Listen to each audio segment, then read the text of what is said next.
Oh, wow, what a weird, wild day we had on Wednesday. Although that is typically how Fed days go. The MBS were off 20 basis points early again today. It was actually a boring trading session overnight in Asia and Europe. The latter was more of a risk-on move with EU stocks and bonds yields moving higher. The only difference is that US bonds weren't as willing to follow the EU bonds this time around. Heading into the 9:30 a.m. NYSE Open, 10-year return to roughly unchanged levels at 3.61 after being just over 3.64 overnight. We got the Fed result where they did a 25 basis point hike of the Fed funds rate. They also had no change in their 2023 dot plots, although the 2024 dot plots were slightly higher, ending up at 4.3 versus 4.1. After the announcement, bonds were slightly stronger than they were before the announcement if you look at the treasuries. We also got existing home sales, which rose 14.5% in February, according to NAR. This ended a 12-month streak of declines. Most notably, the median home price fell by 0.2% to $363,000, still very high. Prices rose in the Midwest and the South while falling in the Northeast and the West. The number of homes for sale came in at 980,000, which represents about a 2.6-month supply at current sales pace. Still pretty low. It's indicative of a tight market. A balanced market is about 6 months worth of sales. You also have to keep in mind that about 40% of these are typically under contract.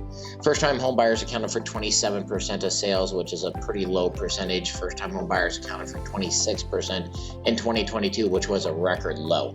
Traders are now pricing in more interest rate cuts by the Federal Reserve this year, even after the Fed Central Bank hiked its benchmarks by a quarter point and signaled that expecting more tightening after that. The swaps market shows a bit more of a 1 in 2 chance that officials will add another 25 basis points in May. I think it's almost a done deal that's going to happen. That's my bet. Treasury Secretary Janet Yellen said regulators aren't looking to provide blanket deposit insurance to stabilize the U.S. banking system, that the heads of recently failed American lenders should be accountable.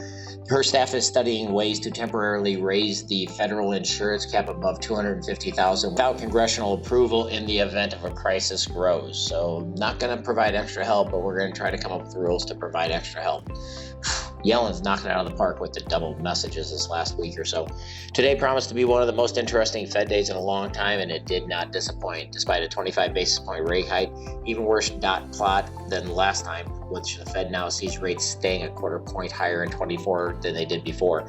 Bonds rallied fairly substantially. This could be to do with a verbiage change in the statement that signified that a potential shift in the Fed tightening and Powell's comments on banking issues acted as de facto tightening that prevents the Fed from needing to hike as much. Last but not least, by saying banking issues will result in tighter conditions, Powell effectively told banks, hey, all your friends are going to be making fewer loans.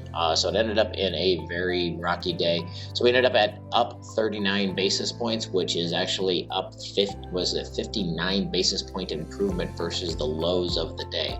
So that ended us up at 100.97, which is basically right below that light blue line coming down, which is the 200-day moving average. So we have a new ceiling of the 200-day moving average, and then a bunch of different floors. So we'll have to see how the reading of the tea leaves play out with trading tomorrow.